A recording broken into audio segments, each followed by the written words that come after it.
Hello मेरे प्यारे भाई और बहनों, कैसे हैं आप सभी। आई होप आप सभी ठीक होंगे। तो स्वागत है आप सभी का आपके अपने YouTube channel DK study point 12 में। तो दोस्तों, आज मैं आप लोगों को हिंदी के एक मोस्ट इम्पोर्टेंट जीवन परिचय और साहित्यिक परिचय को पढ़ाऊंगा।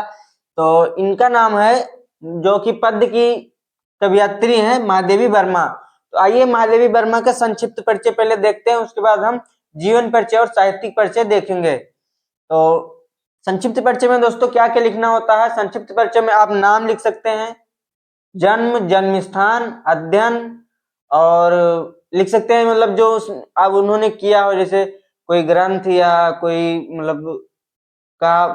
जैसे संपादन किसी चीज का क्यों, उसको लिख सकते हैं। तो मैंने यहाँ पे लिखा है, छोटा लिखा है, नाम महादेवी वर्मा, इनका जन्म सन 1907 ईस्वी में हुआ था, जन्म स्थान फर्रुखाबाद नगर में, पिता का नाम गोविंद प्रसाद वर्मा। इन्होंने अध्ययन कितना किया, तो इन्होंने मैट्रिक पास किया, उसके बाद एफए किया तथा एमए किया, और इन्होंने चांद पत्र का संपादन भी किया। किसके किया दोस्तों? चांद पत्र का संपादन भी किया। मैं यहाँ पे नहीं लिखा, भूल गया। और इनकी मृत्यु सन 1987 ईस्वी में हो गई। ये तो हो गया दोस्तों संक्षिप्त परिचय। अब हम इनका जीवन परिचय और साहित्यिक परिचय देखेंगे। इसको लिखिए दोस्तों, उसके बाद हम जीवन परिचय और साहित्यिक परिचय लिखते हैं। तो अब हम महादेवी वर्मा का जीवन परिचय देखते हैं। तो इनका जीवन परिचय में क्या लिखेंगे दोस्तों? हम लिखेंगे, श्रीमती महादेवी वर्मा का जन्म 1907 ईस्वी में फर्रुखाबाद नगर में हुआ था। कहाँ पे हुआ था दोस्तों? फर्रुखाबाद नगर में हुआ था। इनके पिता का नाम गोविंद प्रसाद वर्मा, इनके पिता का क्या नाम था दोस्तों? गोविंद प्रसाद वर्मा, तथा माता का नाम हेमरानी था। क्या था दोस्तों? माता का नाम हेमरानी। इनकी आरंभिक शिक्षा इंदौर में हुई। इनकी आरंभिक शिक्षा कहाँ हुई दोस्तों? इंदौर में। इनका विवाह रूप नारायण वर्मा के साथ 9 वर्ष की अवस्था में हुआ था। इनका विवाह कितनी वर्ष की अवस्था में हुआ था दोस्तों? 9 वर्ष की अवस्था में। और किसके साथ हुआ था? रूप नारायण वर्मा के साथ। उसके बाद देखते हैं क्या है। विवाह के पश्चात ही इन्होंने मैट्रिक, एफए तथा एमए की परीक्षा उत्तीर्ण की। क्या किया दोस्तों? इन्होंने विवाह के पश्चात इन्होंने मैट्रिक, एफए तथा एमए की परीक्षा उत्तीर्ण की। फिर आगे क्या है दोस्तों? आगे कुछ समय तक चांद नामक पत्र का संपादन किया। इन्होंने कुछ समय तक किसका संपादन किया दोस्तों? तो चांद नामक पत्र का संपादन किया। उत्तर प्रदेश के विधान परिषद की सदस्य भी रही। दोस्तों बच्चों, उत्तर प्रदेश की विधान परिषद की सदस्य भी रही।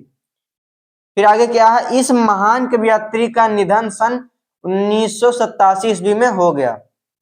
इनका निधन कब हुआ दोस्तों? तो इनका निधन 1987 ईस्वी में हो गया। तो इसका स्क्रीनशॉट ले लीजिए दोस्तों। और आगे अब हम देखते हैं इनका साहित्यिक परिचय। प्यारे भाई और बहनों, अब हम इनका साहित्यिक परिचय देखते हैं।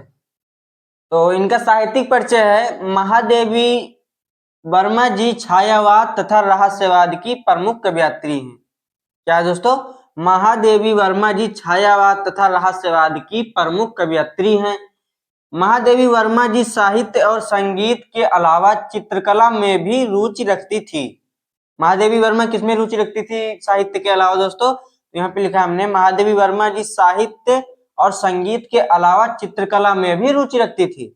इनकी साहित्य साधना के लिए भारत सरकार ने इन्हें पद्म भूषण की उपाधि से विभूषित किया। क्या दोस्तों? इनकी साहित्य साधना के लिए भारत सरकार ने इन्हें पद्म भूषण की उपाधि से विभूषित किया। इनके ग्रंथ यामा पर, इनका एक ग्रंथ है दोस्तों यामा पर, भारतीय ज्ञानपीठ पुरस्कार प्राप्त हुआ। क्या प्राप्त हुआ दोस्तों? भारतीय ज्ञानपीठ पुरस्कार प्राप्त हुआ। किस पर? इनके ग्रंथ यामा पर। और इन्हें आधुनिक युग की मीरा कहा जाता है। क्या कहा जाता है दोस्तों? और इन्हें आधुनिक युग की मीरा कहा जाता है। इनकी काव्य में वेदना की प्रधानता है। क्या दोस्तों? इनकी काव्य में वेदना की प्रधानता है। एक बार फिर से देखते हैं।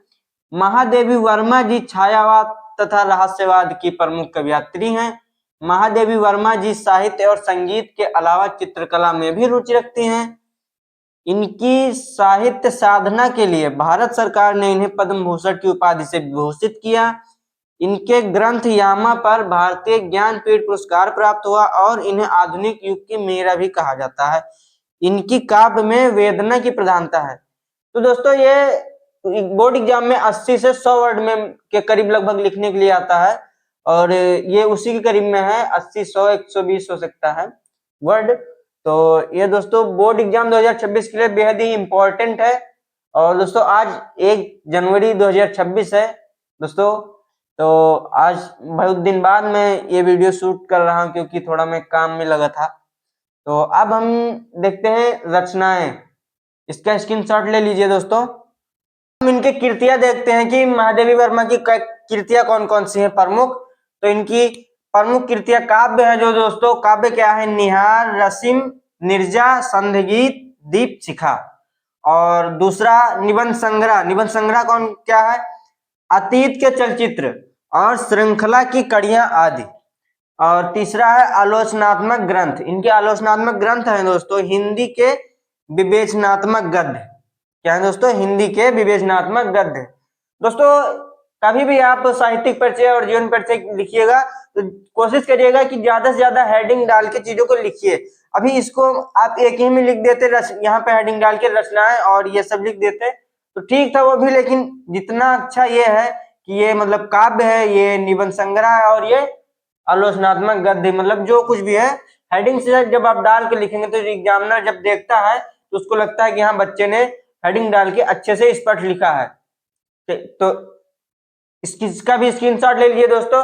अब मिलते हैं एक और नेक्स्ट वीडियो के साथ, तब तक के लिए टाटा बाय बाय। आज से रेगुलर क्लासेस मिलेंगी आप लोगों को।